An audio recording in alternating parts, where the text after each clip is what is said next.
Mewakili Bapak Menteri Investasi, Pak Bahlil Lahadalia, izinkan saya menyampaikan ucapan selamat kepada Bapak Ketua Umum dan Sekjen serta seluruh pengurus yang baru saja dilantik. Mudah-mudahan dengan momentum pelantikan ini makin mempererat kolaborasi kita dalam meningkatkan investasi dan juga pembangunan di tanah air tercinta kita, Indonesia. Bapak dan Ibu yang kami banggakan dan kami hormati, dalam 10 menit, 15 menit waktu yang disiapkan ini, saya akan coba menyampaikan pokok-pokok pikiran yang sudah disiapkan oleh Bapak Menteri Investasi, yang secara highlight atau secara garis besar ialah memberikan refleksi dan catatan sumbangsih dari sektor konstruksi terhadap pembangunan nasional dan juga hubungannya terhadap investasi yang ada di Indonesia. Dalam sambutan Pak Ketua Umum tadi sudah sempat disampaikan bahwa ada selama 10 tahun pemerintahan Pak Jokowi itu ada 8.249,2 triliun realisasi investasi, dan saya apresiasi sekali Pak Ketua Umum tadi, datanya sangat akurat dan memang betul target realisasi investasi paling tidak di 5 tahun terakhir ini sangat signifikan sekali, baik itu target kenaikannya maupun realisasinya. Di tahun 2024 ini ditargetkan kepada Kementerian Investasi itu 1.650 triliun. Tahun lalu berhasil dicapai targetnya 2023 itu 1.400 triliun.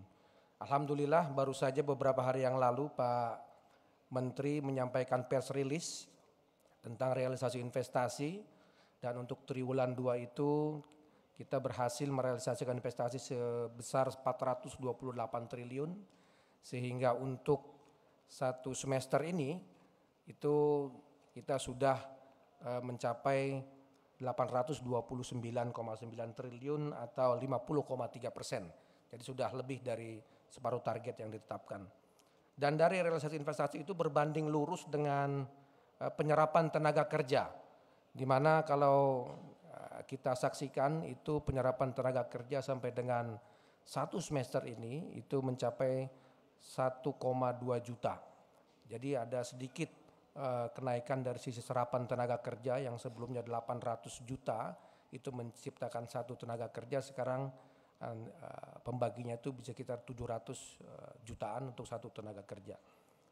Kemudian yang juga mungkin ada sangat erat sekali relevansinya dengan sektor konstruksi ialah selama periode kedua pemerintahan Pak Jokowi atau 5 tahun kepemimpinan Pak Bahlil di Kementerian Investasi, itu komposisi investasi Jawa dan luar Jawa itu sangat signifikan sekali kenaikannya. Maksudnya kalau sebelumnya itu bisa disaksikan di sini, kalau di luar Jawa sebelumnya 46,3%, sekarang ini secara signifikan mulai luar Jawa itu yang lebih besar kontribusinya terhadap realisasi investasi. Dan ini saya meyakini, Pak Menteri Bahlil juga meyakini bahwa ini merupakan kontribusi besar dari perbaikan konstruksi yang ada di seluruh Indonesia, baik itu jalan, jembatan, pelabuhan, dan juga terminal yang tadi disampaikan oleh Pak Menteri Perhubungan. Dan tentu kita tidak berhenti di sini. Harapan kami di tahun-tahun yang ke depan ini, sektor konstruksi ini akan terus menyumbangkan perbaikan untuk menurunkan distribusi logistik tadi disampaikan oleh Bapak Presiden. Juga tadi Pak Presiden menyampaikan untuk World Global Competitiveness Index kita itu meningkat dari peringkat ke-34 ke peringkat ke-27. Ini juga salah satunya disumbang oleh membaiknya jalur transportasi yang ada di Indonesia. Bapak Ibu yang kami banggakan, tentu salah satu yang menjadi catatan penting bagi kita untuk investasi adalah ICOR ya, Incremental Capital Output Ratio, yang mana disumbang juga oleh sektor konstruksi. Jadi kalau pembagi ICOR-nya itu makin kecil, maka biaya cost-nya itu akan menjadi lebih efisien. Dan sekarang dengan ICOR kita yang 6,4 ini sebenarnya masih menjadi satu gambaran bahwa sektor konstruksi ini masih sangat dibutuhkan untuk bisa menekan ICOR kita sehingga investasi yang masuk di Indonesia itu nanti akan menjadi lebih efisien. Selanjutnya barangkali catatan yang terkait juga dengan sektor konstruksi ialah kalau kita melihat realisasi investasi, mungkin bisa langsung jam kepada 5 sektor yang tertinggi di dalam realisasi investasi di triwulan 2 atau semester 1. Itu kalau di PMDN sektor konstruksi ini masih menjadi primadona. Jadi masih menjadi primadona untuk yang di sektor PMDN. Mana kalau kita lihat di slide ke-15 ini tren realisasi investasi berdasarkan sektor dari tahun ke tahun.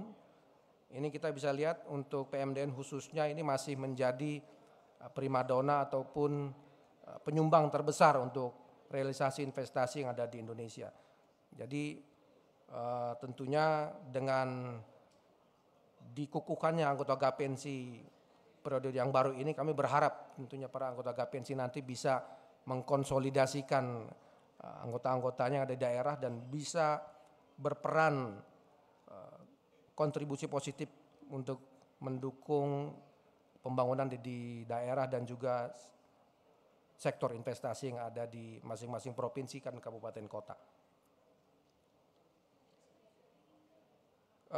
Bapak dan Ibu yang kami banggakan, satu hal yang juga saya kira penting untuk kita ketahui bersama ialah di era periode kedua pemerintahan Pak Jokowi dan kepemimpinan Pak Bahlil di Kementerian Investasi dari 2019 sampai dengan 2024 itu ditandai dengan mendorong hilirisasi atau sektor hilirisasi. Di sektor nikel misalnya ditandai dengan mulainya ada pelarangan ekspor mentah untuk nikel itu di tahun 2020 dan sekarang dampaknya itu bisa langsung dirasakan di mana nilai ekspor yang tadinya hanya sebesar $3 billion ini sekarang itu meningkat hampir 11 kali lipat menjadi 33,8 miliar rupiah.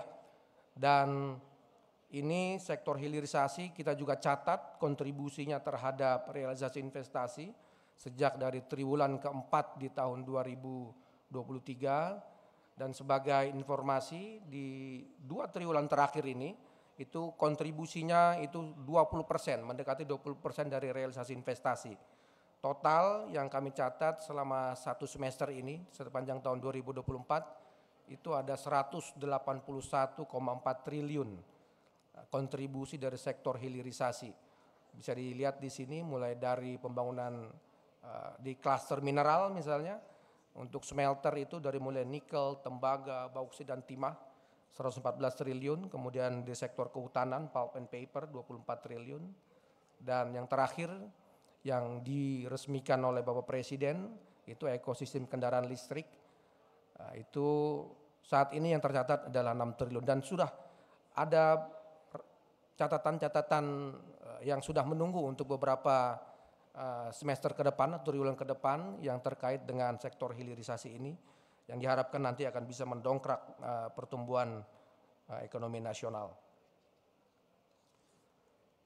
Barangkali ini yang bisa kami sampaikan sebagai pemantik diskusi dan juga mungkin sebagai bahan diskusi bagi kita semua. Sekali lagi kami mengucapkan selamat kepada Ketua dan Sekjen dan seluruh Ketua dan pengurus daerah Gapensi yang dilantik. Semoga sekali lagi kolaborasi kita untuk bisa menjadikan investasi sebagai lokomotif pertumbuhan ekonomi dan juga pencipta lapangan pekerjaan bisa terus berlanjut di waktu-waktu yang akan datang.